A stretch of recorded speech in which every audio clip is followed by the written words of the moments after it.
Thank you for being here to hear about my research. I know this isn't the talk that you're expecting, so I hope that you find some interesting aspects to it.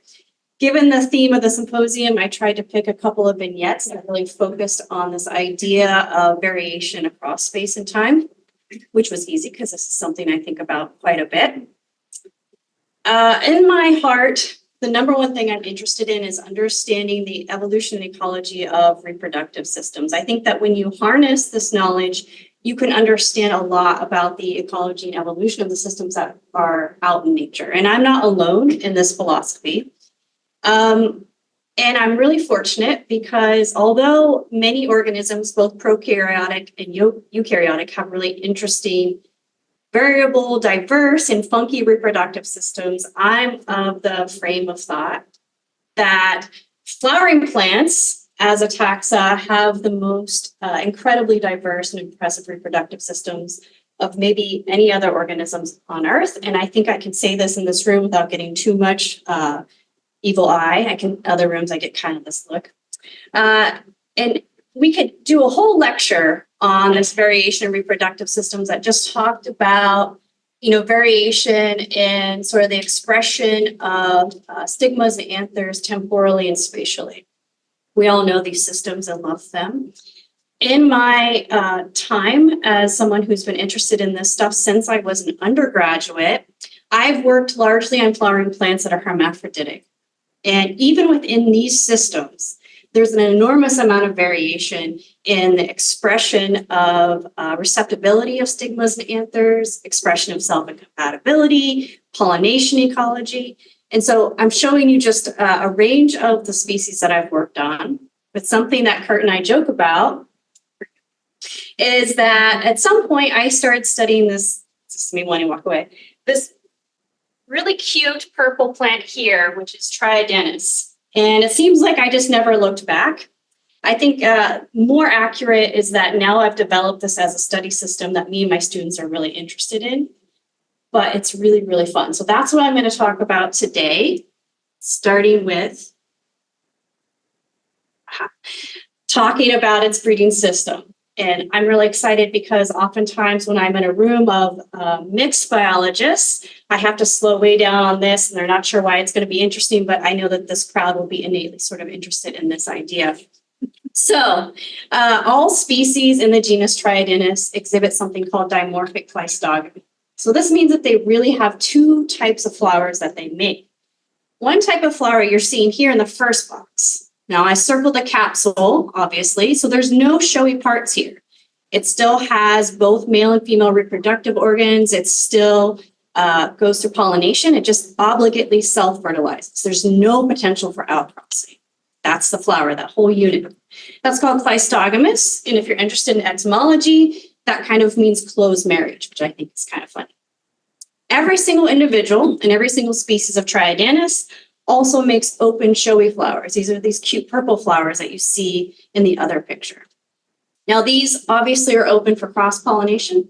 If you're interested, and I think this crowd would be, it turns out that these flowers in this particular genus also can self-pollinate. They can do this without the aid of a pollinator, but they're not particularly good at it. But full disclosure, they can't do both. So when you're an evolutionary ecologist and you have a system like this, where there's two types of something and it's variable, it opens up a whole field of research questions. That is what I've built a lot of my research program off of almost for the last 8 years or something, which is weird to say out loud. So really the three major parts of my lab's research fall under these categories. So obviously ecology and evolution of breeding systems. I love it. I'll never stop studying that. I don't care. You can't stop me. I also study ecological and population genetics, which I won't talk a lot about today. And I also study biological responses to climate change. But the common thread through all of my research is always the reproductive system. I use this as a powerful tool to launch me into research questions on these other topics. So not surprisingly, I'm going to start by talking about some of the work we've done on the breeding system of this species. And I'm going to take you across different scales. All right. I said this, I'm just going to repeat it. So all species and all individuals have these types of flowers, both types. But we know that there's variation in the allocation to these two floral types. And when you see this, the first most intriguing question is, well, why make both types of flowers? So one thing you might be thinking is that, well, self-fertilization can have some consequences. That is a severe form of inbreeding. And one of the known consequences of this could be inbreeding depression. So I'm not going to talk too much about this, but I just want to make this point because it is fundamental to reproductive biology, is that we have looked into this as a possibility in one of these species, and we found no evidence for inbreeding depression. So this was a large-scale study. We collected populations from Virginia, New York, and North Carolina. And as I said that, the grad student did this. Beth Insaldi really did this. She did a bunch of hand pollinations. She grew the offspring from those pollinations, and she measured what's called the relative fitness of self to outcross progeny. And if you're not familiar with that literature, I'm going to show you at 0.5. This is a theoretical threshold above which you get selection for the alternate reproductive system. I'm just going to show you the results. You'd expect inbreeding depression levels above 0.5 to select for outcrossing. All of our estimates were below 0.5, meaning that there's a low cost to selfing in this species. In other words, all I'm trying to say with these slides is that we've eliminated this as the big answer.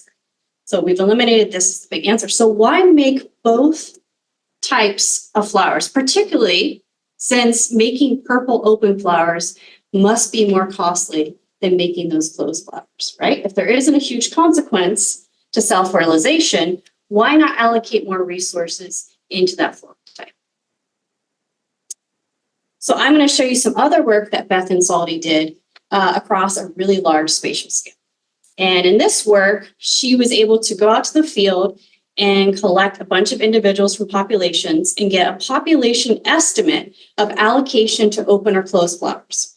So I'm going to show this to you with pie charts. So the purple slice of the pie represents the average allocation in that population to open flowers, and the beige part of the pie chart is the relative allocation to closed flowers. So this is a really large sample. This was a lot of work. And the first thing hopefully you notice is that there is a lot of variation. This is in one species.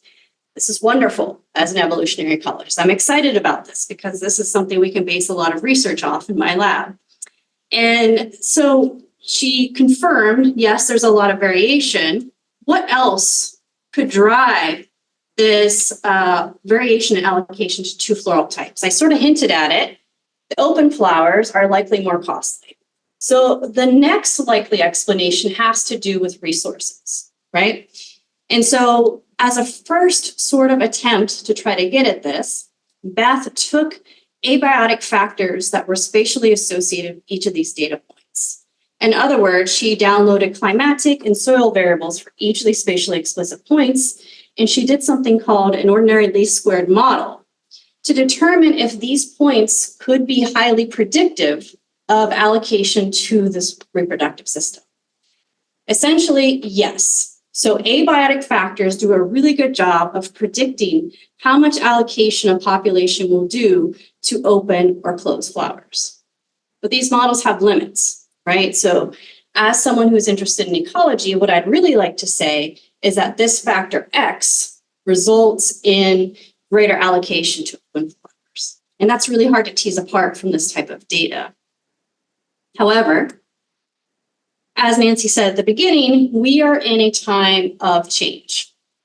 And we know that all of these populations I just showed are facing this anthropogenic change. They're facing climate change. And we know that abiotic factors matter. So that's the DeLorean from Back to the Future, if you don't know. So this is me showing ongoing or things we'd like to do in the lab. And one of the projects we'd like to do is grow individuals from these different populations and subject them to different environmental conditions, such as increasing temperatures, right? Something we're all concerned about. Does the stress of increased temperatures have an effect on the reproductive system, on the breeding system allocation? We have reason to think it will, because at broad scales, there does seem to be this correlation to abiotic factors. Oops, that's what I said. Okay, so here I showed you how my lab uses breeding system variation in Triadanus to understand sort of broad scale patterns and variation abiotic factors and how these interplay with each other. Now I'm going to talk about work we've done in the same system to understand biological responses to climate change. So I said breeding systems were fun, right? I think I sold it at the beginning. It turns out the more you look, the more interesting it gets. So not only are these two different floral types there, and there's variation, and they also vary between the species. That's a different thing Keegan's going to talk about someday. We also have this like seasonal variation that I didn't even tell you about. So early on in the season, most stems are going to produce largely cleistogamous flowers.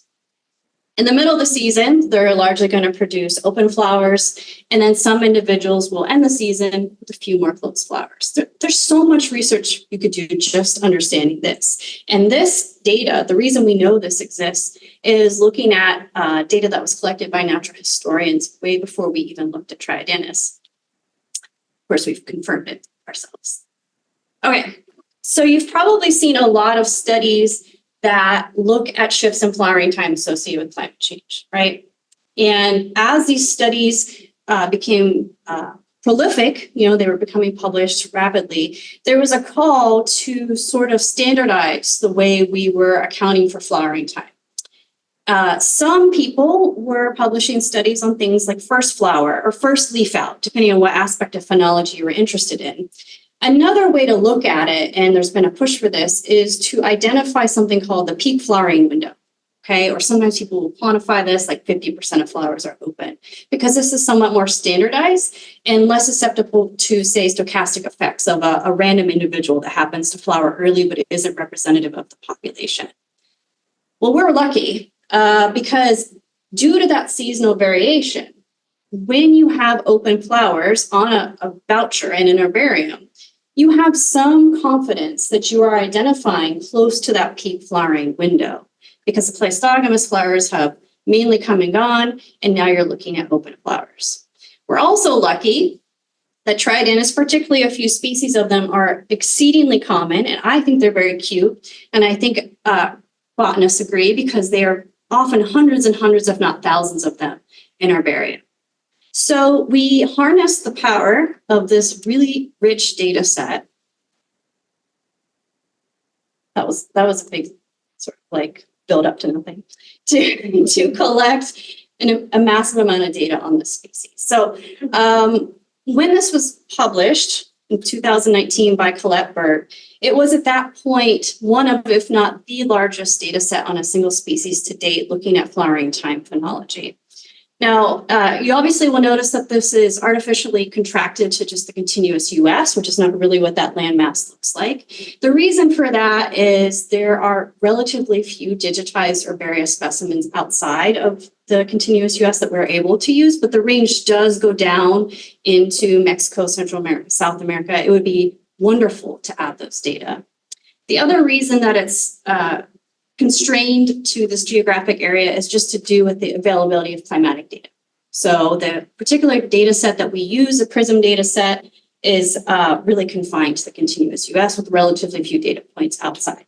So that's the reason for that. So nonetheless, what I'm trying to show here, we actually show this mathematically, is that we have really excellent representation across the geographic range and also temporally.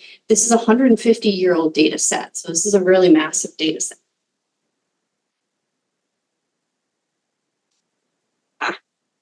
Format of your name. It's very significant, really high R squared. That's what that's showing. So you've probably seen lots of graphs like this before. So this is essentially showing that as we move forward in time, more contemporarily, Triadanus perfoliata is flowering earlier. So this result in and of itself, of course, is not extremely shocking because we've seen this in a lot of species, but let me tell you a couple of cool, interesting things about this data set. This particular species was also used in a really cool long-term study that's done in Henry David Thoreau's woods. In that particular data set that tracked tracked phenological changing and phenological sensitivity through time just in Thoreau's woods, They found no response in Triadanus perfoliata. So context matters when you're reading these papers. You cannot look at a small part of the geographic range for a species and fully understand the impact of anthropogenic change on it. What we found is that when you scale up, and we showed this mathematically also, you can detect a phenological shift in Triadanus perfoliata. This is accounting for the fact that you saw how wide that sampling was, and not all areas of the US are experiencing climate change in the same way. So we found a shift in flowering time. We found it was associated with climate change. And we found this despite the fact that our geographic sampling was really wide and covered a lot of these different areas. So this led me to my next question. Okay, so I get really excited about this data. Okay, so I had all of this data. I mean, this is a massive data set. And for each of these data points, this is an annual, I realized that what I could do is I could reconstruct with climate data the complete occupied niche for that species. In other words, I could, for the entire 12-month period, understand what this population experienced. Why would I want to do that? I want to do this because I want to understand the conditions under which Triadanus perfoliata might be experiencing these abiotic shifts, right? So we know that changes are happening, right? Climate change, other types of anthropogenic change. Can I take this climate data and show you graphically and statistically that these populations are experiencing shifts in those abiotic factors? So the first, I'm just going to tell you, spoiler alert, this is the first part. It's going to be yes. And you're going to be like, why is she showing me this? And then I'm going to show you the end. You're going to go, oh, that's really cool. Okay. So what I'm showing you is on one principal component. So this is the axis that explains most of the variation in the climate, right? So it's just a graphical way to show a bunch of data all at once. And it's showing you through decadal time what the occupied niche looks like for each of those spatially explicit points for the time period in which they were collected. Well, that's cool. And then the little arrows are showing you how sort of like the median shifts, but wouldn't it be neat if we had p-values? I agree with you. So to do this, I borrowed something from niche modeling, which is called an equivalency test. So this is a sampling with replacement method in which you essentially put all your observations in together and you create this distribution as you sort of sample your marbles and you test whether or not the distribution you have differs significantly from that distribution. It's a way to statistically test a bunch of stuff. So you do all pairwise comparisons. Well, that's going to be a lot of p-values. I got you. Don't worry. So I use the heat map. And essentially, just wait for I'm going through this. Essentially, I'm showing you that in all these decadal comparisons, the occupied niche for which Triadanus perfoliata exists in is shifting dramatically. What does this mean? This means that it's experiencing climate change. It's experiencing abiotic changes in the places where we collected it. Somehow it's tolerating them through plasticity or other factors, but it is experiencing these changes. But that was the occupied niche. I also study flowering time. So for each of those data points, I have the climate data for precisely when it was flowering.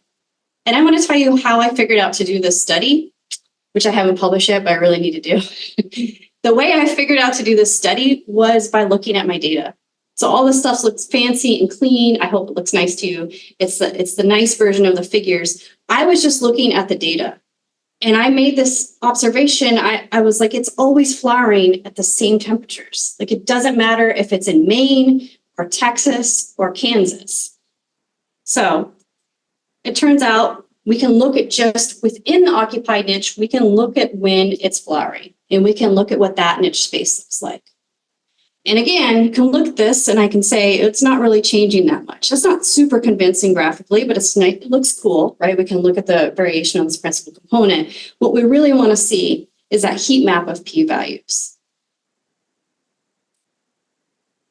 The flowering niche does not really shift through time. There's a couple of interesting decadal comparisons that are worth investigating where it might have had some weird climate patterns, follow-up study. However, this is showing you what's happening with a lot of species. They are cued to flower under a very strict set of conditions. So they're flowering earlier. They're tracking climate. That's the phrase we use. But the yellow part becomes more interesting because what this is telling us is that other parts of the life history of Triodanus perfoliata must be flexible. They must be plastic. They must be adapting. Something has to give. You can't just keep flowering earlier and earlier and earlier without some sort of trade-off. Where that's happening in the life history of that species, I don't particularly know. We have some data on fruiting that we can use, but I don't have a lot of data for the other life history stages because, as you probably know, in herbaria, you don't often collect, say, seedlings and press those. So this is something that if we really want to get at this, we probably would need to also do some experiments in the growth chamber. So here's the occupied niche. There's my DeLorean. There's our flowering niche that is relatively stable through time, and I showed this statistically. So what happens if I, say, in a growth chamber can nail down the cues under which the species germinates? Can I then model this and understand the context of how this niche, the germination niche, may or may not shift through time? You could even project this into the future. I know I've spent a lot of the talk talking about Triodanus perfoliata, but my lab does work on other species in the genus. I have no idea how I'm doing on time. All right. Okay, I'll take a thumbs up, big. But one study that we have that's now it's gonna be 2024, does show that there are flowering time shifts in multiple species in this genus. And probably for the ones that we haven't detected a flowering time shift, it's for two reasons. One, just really small data sets. So not all these species are equally vouchered for various reasons. And also some of them have really, really, really small geographic ranges. So the extent of climate change, if it exists as a biological effect, is hard to detect unless you have a really, really deep data set for something like that, as they showed us in Thoreau's Woods, actually. So, and this part of my vignette, so this part of the story, I hope I showed you how flowering plants are a powerful model for understanding biological responses to climate change. In particular, again, what drove this study was our knowledge of the breeding system, right? That natural history knowledge was fundamental for making this study work and making it novel, sort of in a sea of studies that were trying to do similar things. I have a lot of people to thank. The data I showed, I don't even feel like it's mine, it's really my students, because I am one of those people who has amazing students. Some of them are here today. It's great. Undergrads, grad students, I've just been really, really, really, really fortunate, and we have a really, really good time. Thank you to Illinois Native Plant Society. You've also helped to support some of my students' work, which is amazing. It means a lot to the lab and makes our work more successful. And thank you for tolerating my talk, which I know wasn't exactly what you were expecting this morning, but I hope I hit on the right things for you guys. And with that, I'll take any questions.